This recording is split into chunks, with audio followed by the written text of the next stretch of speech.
Isang magandang araw sa ating lahat mga idol. This is RG Arts TV. And sa video ito mga idol is may pagbibigyan lang tayo na isang subscribers natin. So, sabi niya gusto niyang matutong gumawa ng butane type na toy gun. So, humihingi siya ng tutorial kung paano ba yung setup ng ating butane type na toy gun, yung setup ng barrel natin mga idol. Kasi kung napapansin niyo mga idol, yung previous video ko, yung bolt action sa ating spray type na air gun, so gusto niyang paatras yung kanyang bolt action. Kaya pagbibigyan natin yung hiling niya. So ito pala ay isang hiling na Sir Hershin Este ng Davao del Sur. Ang tuser pala ng ating bala mga idol is 1/2 size. Saka meron tayong stainless na ginagamit para sa exhaust niya. So itong stainless na to mga idol, kasing laki din siya ng 1/2 size na aluminum tube. So binutasan ko siya dito, pero yung butas niya mga idol dapat sukatin nyo sa steel ball, mga 7.4 na yung butas niya. So ito tayo mga idol, meron tayong 3/4 na PVC orange at isang 20mm na PVC blue. So ito yung magiging housing ng ating volt action na gagawin mga idol. So ang size pala nito mga idol, yung orange na PVC na 3/4 is 8 inches ang haba niya. Then itong PVC blue is 4.5 inches. Tapos itong toser ng ating bala is 4 cm. Tapos itong para sa exhaust natin is 5.5 cm. So ganun pa rin lahat yung gagamitin natin mga idol sa ating barrel, 4 pieces na aluminum tube. So ang size nito, yung butas niya is 7.4 mm. Kasi yung bulitas natin is nasa 7.95 lang siya. So hindi yan malaglag sa chamber, no? Hindi siya malaglag sa chamber pag nilagyan natin ng bala yung ating toy gun. So meron tayong tape dito na ginagamit. Saka may magnet. So ito, nabili ko pala to sa Lazada mga idol. So tara, umpisahan na natin ang pagbuo. So bago nga pala ang lahat mga idol, i-shout out ko lang muna yung ating mga subscribers kasi medyo matagal na rin tong papa-shout out sa atin, no? So unahin natin si Sir Joshua Lloyd Nolong. So shout out sa iyo sir, isang magandang araw po sa inyo. Si Sir Alfredo Perol Sumampong, at saka si Idol Shiki Gamutan Dallas ng Nueva Ecija, Carmen, Bohol. So malapit lang, magkalapit lang kami mga idol. So and si Milpol Jan Basig, yung channel niya mga idol is dance channel at yata yun. So gumagawa din siya ng toy gun, so from Cebu City. And si Sir Wilson Glee, so isang napakalupit na maker din ng PVC toy gun. At saka si Ray Cortez from Dumaraw, Capiz, si Kian Hunter from Kitaw-Taw, Bukidnon. So magkalapit din kami kasi doon ako pinanganak sa Bukbok, Don Carlos, Bukidnon. At saka si John Carlo Consulta. So isang magandang araw po sa inyong lahat, no? So ito yung ginawa ko mga idol. Sundan nyo lang para makuha nyo yung paano pag set up ng paatras na volt action. So hanggang dyan lang mga idol, no, yung kanyang 8mm steel ball. So nilagyan natin siya ng tape para mag-fit siya. Tapos yung dulo pala dito ng ating inner barrel mga idol, palakihin nyo siya ng konti, ng pa-slant, para paglagay natin ng bala aakyat yung bala niya, hindi siya mag-stuck dito sa may butas ng ating para exhaust. So maglagay tayo ng mga magnet. So sa paglagay nga pala ng mga tape nito mga idol, ganun pa rin yung process natin, no? Sa paglagay ng tape, yung pagitan ng tape natin nasa 2 inches lang yung pagitan niya sa ating inner barrel na 8mm steel ball.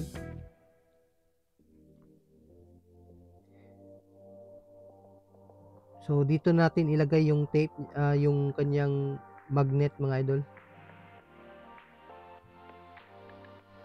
So 4 na magnet yung ilalagay natin para mas kapit na kapit siya.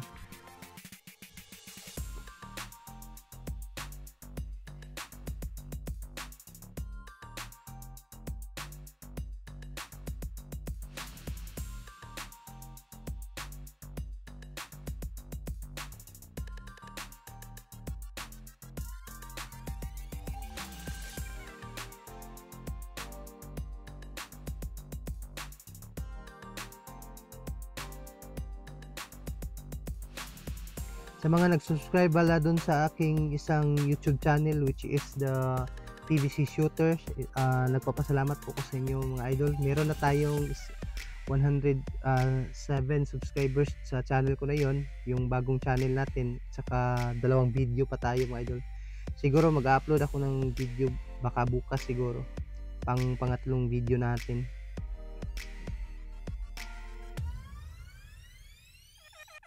Ganyan yung itsura niya mga idol sa paglagay ng tape. Dito lang natin siya inilagay.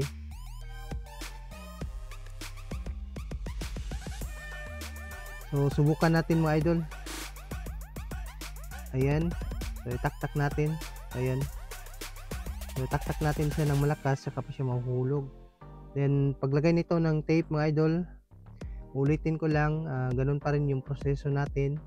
2 inches, tapos dito may 5 sunod-sunod na tape para mas maganda yung takbo ng ating bala pag lumabas sa ating barrel.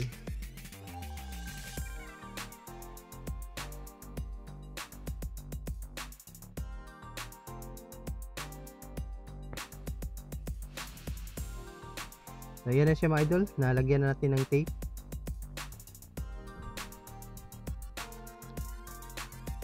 Papasok natin to sa 1/2 size na aluminum tube or 11mm yung inner diameter niya.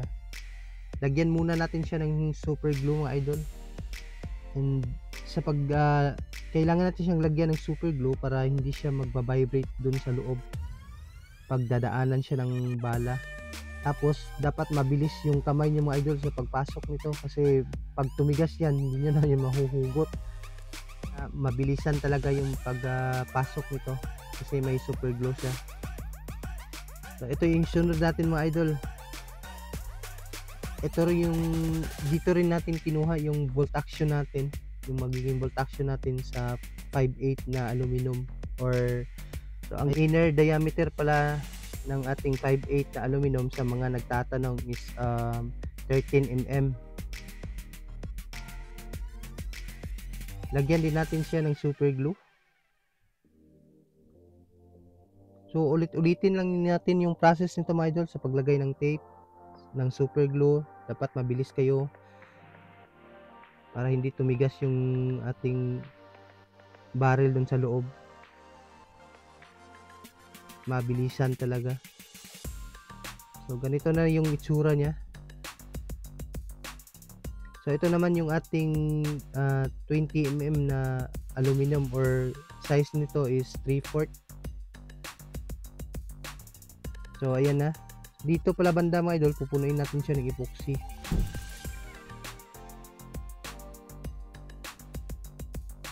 So ganito yung magiging itsura niya sa loob ng housing ng ating bolt action. So set aside muna natin mga idol. So gawin natin yung kanyang bolt action. Kailangan natin siyang i-cut dito sa gitna para mag-fit siya dito sa ating ginawang exhaust, which is yung inner diameter niya is 11mm. So pagkatapos niyan, lagyan natin siya ng tape at saka o-ring.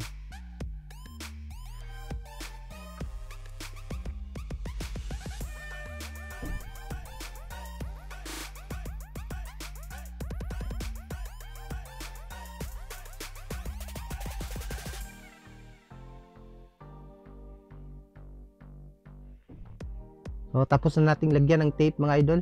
So lagyan natin siya ng o-ring.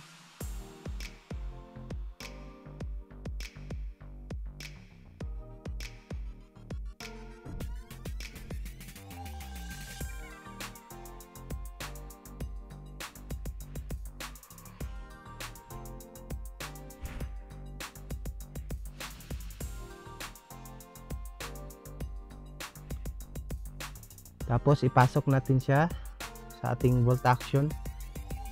So medyo masikip yung o-ring natin mga idol, kaya itutulak natin siya para pumasok yung o-ring sa loob. So ganito yung itsura niya mga idol.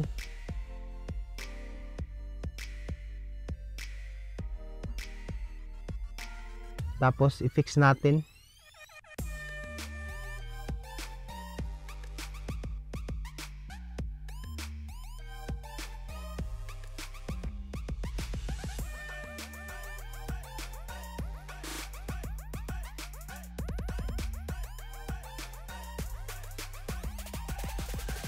Then itong blue na 20mm mga idol, lagyan natin siya ng 3/4 na masking tape or 1 inch. 1 inch lang pala yung sukat niya para mag-fit siya dito.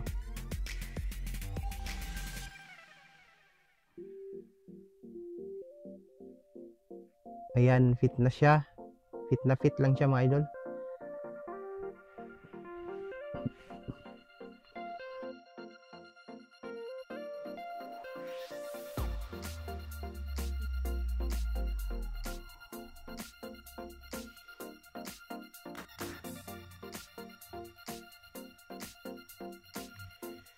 So try natin.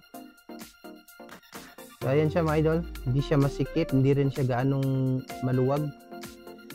So make sure nyo lang mga idol, yung pag bumili kayo ng PVC, dapat magdala kayo ng sample ng bolt action natin, yung kinat natin sa 538 na aluminum, para fit lang siya yung mabili natin sa tindahan.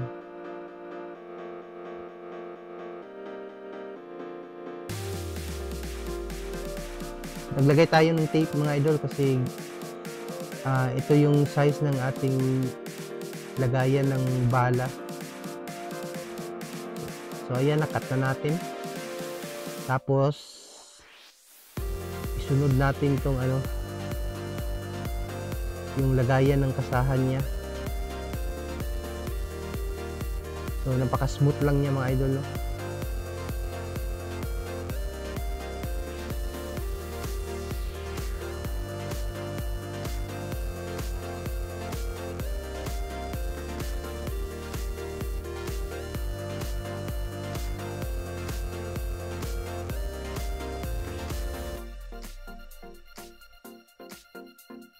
Kakat natin siya dito. So nakat na natin mga idol. So ganito yung magiging itsura niya.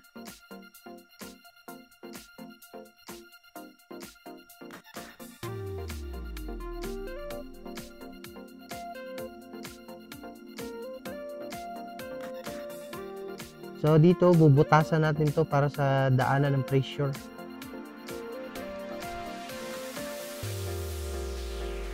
Bubutasan natin dito banda mga idol. Ayan, nabutasan na natin. So, ito na lahat yung itsura niya. So after nyan, papasok natin to, tatry natin.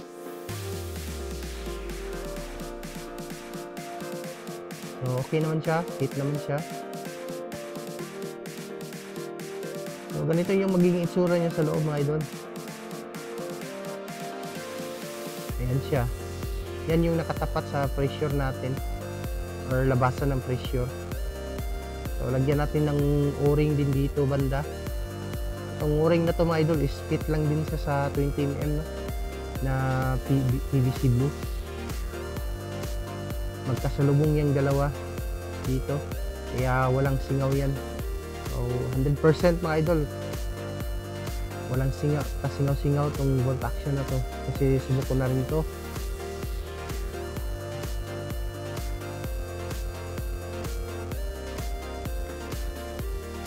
Tapos ipasok na natin to sa yung o-ring niya dun sa loob.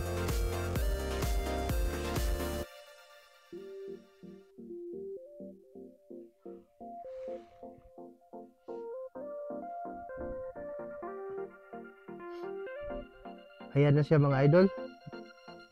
So may o-ring na din siya. Then dito banda, lagyan natin siya ng epoxy. Pag wala kayong epoxy, pwede rin yung PVC powder. So yung ginagamit ko rin yung sa welding rod, kinukuha ko siya, tapos binubudbud ko dyan. So dito harangan natin mga idol, nilagyan ko siyang cotton, saka lagyan natin siya ng super glue para tumigas.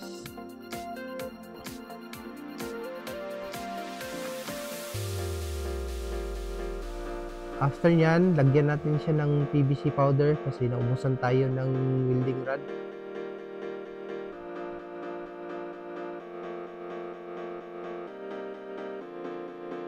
So, ulit-ulitin lang ninyo mga idol yung proseso. Pagkalagay ng PVC powder, lagyan nyo ng super glue, PVC powder na naman uli, super glue na naman uli para matibay siya. So, tapos na mga lods.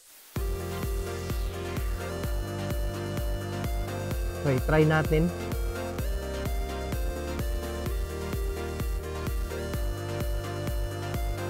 So, medyo masikip siya mga idol.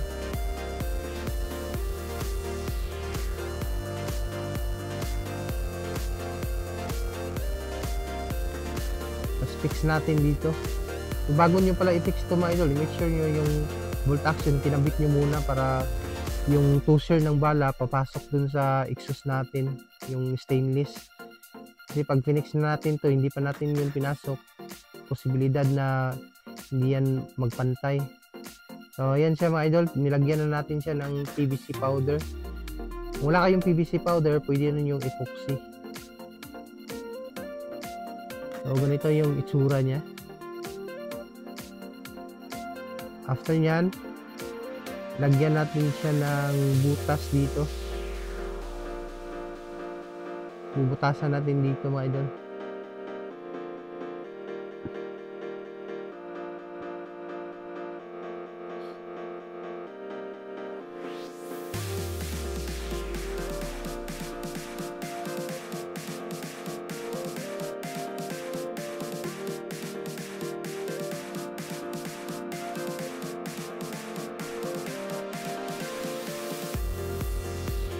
So ito pala mga idol, galing to sa kabilya na 9mm.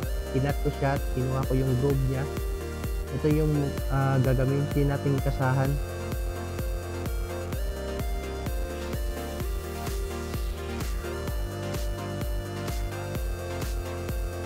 So lagyan natin siya, gumamit pala ako dito ng cardboard mga idol. Lagyan siya natin ng design. Gagawa tayo ng pabilog dito. Yung cardboard mga idol, napakatibay po yan. Pag nilagyan nyo siya ng super glue, sobrang tigas po niyan mga idol. Para siyang nagiging bato sa tigas niya.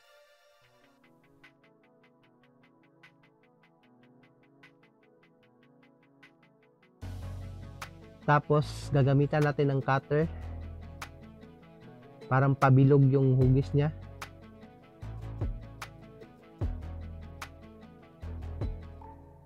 So wag nyo munang lagyan ng super glue lahat para hindi siya matigas i-cutter. Formahin nyo muna ng pabilog. So ayan na siya mga idol, no? Eto na siya. Tapos lalagyan na natin to ng super glue. Ayan siya mga idol.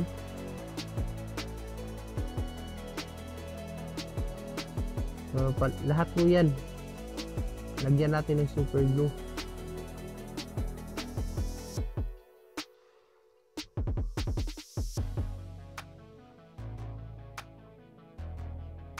Tapos lilihain natin para kumintab siya, mawala yung gaspang-gaspang niya.